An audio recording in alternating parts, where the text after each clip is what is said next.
안녕하세요. 바란예언교회 전재훈 목사입니다. 예수님께서 바리새인들과 서기관들에게 요나의 표적에 관한 이야기를 하신 후에 다소 해석하기는 좀 애매한 말씀을 한번 하신 적이 있습니다. 귀신 들린 사람의 이야기였는데요. 그 귀신이 그 사람에게서 나가고 쉴 곳을 찾아 돌아다니다가 결국은 쉴 곳을 못 찾아서 다시 그 사람에게로 들어갔는데 악한 귀신 7을 데리고 들어갔더라. 그래서 그 사람의 형편이 이전보다 더 나빠졌더라 하는 얘기인데, 그것 때문에 온갖 참 귀신 이야기가 아주 판을 칩니다. 사람이 한번 귀신이 쫓겨나갔더라도 그 안에 거룩한 것으로 채우지 않으면 귀신이 다시 들어온다는 등, 귀신은 빈집을 찾아 돌아다닌다는 등, 이런 얘기들을 정말 조금은 답답합니다. 비유에 불과한 건데요. 거기에 담긴 의미를 제대로 파악하는 것이 중요할 거라고 생각이 됩니다. 귀신은 그냥 어떤 의미를 설명하기 위해서 동원된 수단에 불과하잖아요.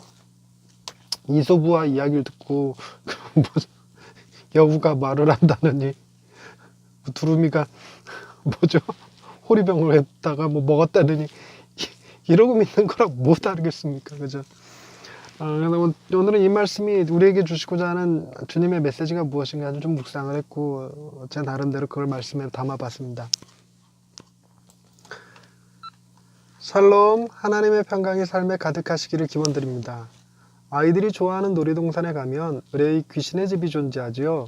사실 귀신의 집이라고는 해도 그 안에 있는 귀신들은 이 시대 학비를 벌기 위해 고생하는 청년 알바생인 경우가 많지요. 귀신으로 분장을 하고 있기는 하지만 무섭기보다는 좀 짠한 느낌이 듭니다. 마태복음 12장에 보면 귀신의 집이 등장합니다. 놀이동산에 있을 법한 그런 귀신의 집은 아니고요. 주님의 비유 속에 등장하는 어느 귀신의 이야기입니다. 마태복음 12장 43절에서 45절까지 읽겠습니다. 더러운 귀신이 사람에게서 나갔을 때 물 없는 곳으로 다니며 쉬기를 구하되 쉴 곳을 얻지 못하고 이에 이르되 내가 나온 내 집으로 돌아가리라 하고 와보니 그 집이 비고 청소되고 수리되었거늘 이에 가서 저보다 더 악한 귀신 7을 데리고 들어가서 거하니 그 사람의 나중 형편이 전보다 더욱 심하게 되느니라. 이 악한 세대가 또한 이렇게 되리라. 아멘. 주님이 하신 귀신의 이야기는 실제 있었던 이야기가 아닙니다. 그저 상상해 볼 만한 비유에 불과하죠. 이것을 실제 이야기로 혼돈하니까 귀신이 사람 몸에 들락달락 하는 것처럼 이해되기도 하죠. 또 한 번 나간 귀신이 물 없는 곳으로 다녔다고 하니까 그곳이 아마도 광야가 아닐까 생각하기도 합니다. 그러면서 귀신은 물을 싫어하나 보다라고 생각하는 사람도 있죠. 우리 조상이 정화수 떠놓고 빌었던 것을 보면 모든 귀신이 다 물을 싫어하는 것은 아닌 듯합니다. 한 번 나갔던 귀신이 쉴 곳을 찾지 못해서 자기가 나갔던 그 사람에게로 다시 돌아가서는 그 사람의 몸을 자기 집이라고 표현했지요. 그리고 자기보다 더 악한 귀신 7을 데리고 들어갔다고 합니다. 7은 완전수에 해당하는 표현이라 진짜 7이라기보다 아주 심각한 귀신이 들어간 것이라고 여기기도 합니다. 하지만 그 귀신이 자기보다 악한 귀신 7을 더 데리고 들어갔으니까 그 사람 몸에는 모두 8귀신이 들어간 셈이니까 숫자는 그닥 중요하지 않을 듯합니다. 주님은 귀신이 때로 몰려 들어간 그 사람의 상태를 전보다 더 형편이 나빠진 상태라고 하셨습니다. 아주 가망이 없는 상태를 말씀하신 것이죠. 주님은 그 가망 없는 사람의 상태를 가지고 악한 세대가 바로 이와 같다는 말씀을 하신 것입니다. 주님에게 표적을 구했던 서기관과 바리새인들을 악하고 음란한 세대라고 하셨는데 그들이 바로 가망 없는 상태임을 말씀하신 것이죠. 앞서서 주님이 귀신 들려 눈 멀고 말 못하는 사람을 고쳐주셨는데 그 사람에게서 나간 귀신이 더 악한 귀신 7을 데리고 들어간 것을 말씀하시는 것은 아닙니다. 그럼에도 불구하고 많은 사람들이 한 번 귀신이 나갔으면 그곳에 성령으로 채워야 더 악한 귀신이 들어오지 못한다라고 말합니다. 이것은 아주 심각한 오해에 불과합니다. 주님이 성령의 능력으로 귀신을 쫓아냈죠. 그 사람은 이제 주님에게 은혜를 입은 사람입니다. 성령님이 그 사람과 함께 계시겠지요. 그 사람의 영혼이 깨끗이 청소되었다고 해서 다른 귀신이 들어올 수 있는 것은 아닙니다.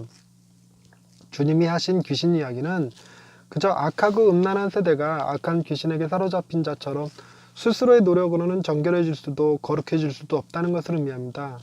하지만 주님은 바로 그 악하고 음란한 세대, 즉 악한 귀신이 사로잡은 세대를 구원하시기 위해서 오신 것입니다. 요나의 표적처럼 십자가에서 죽으시고 장사 지낸 바 되셨다가 다시 죽음을 이기시고 부활하실 때 비로소 우리는 주님의 능력으로 사단의 머리가 깨지고 그 권세에서 풀려날 수 있게 되었습니다. 주님이 아니었다면 우리도 여전히 악한 귀신 들린 사람들처럼 스스로는 구원에 이를 수 없었을 것입니다. 주님은 스스로 정결해지려고 노력하고 거룩해지려고 노력하더라도 악한 귀신에게 사로잡힌 자 같았던 우리를 구원하시려고 이 땅에 오셨고, 그 악한 귀신 들리는 자들의 손에 십자가에서 죽으셨으며 그 악한 권세를 깨고 다시 부활하셔서 우리의 구원자가 되어주셨습니다. 할렐루야.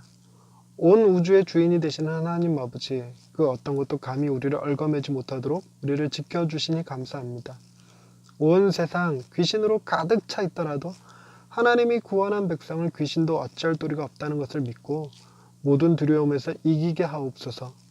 우리가 스스로 귀신과 싸워 구원에 이르는 것이 아니라 우리를 대신하여 귀신과 싸워 이기신 주님 덕분에 구속받은 자임을 기억하고 우리의 대장 되시는 주님을 따라 담대하게 세상을 살아갈 수 있게 하옵소서.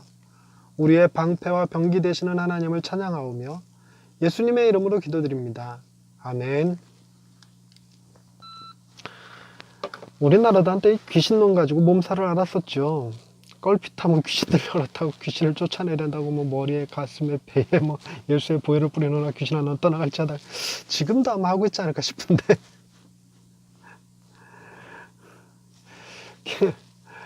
여러분,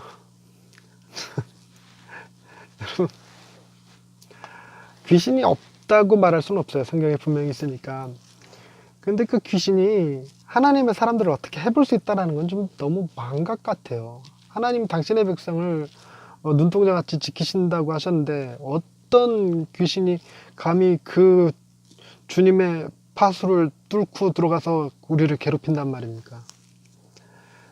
귀신이 우리 안에 들어온다면 아마 하나님의 허락을 받아야 될 거예요. 요백에 들어갔던 귀신이나 바울에게 들어갔던 귀신처럼 어떤 특정한 목적을 이루기 위해서 하나님의 허락에 의해 혹은 하나님이 사용하시는 도구로서 이용될 수는 있을지 몰라도 하나님 몰래 우리 몸에 악한 귀신 7을 데리고 들어와서 뭐 어떻게 해볼 수 있는 것은 아닙니다.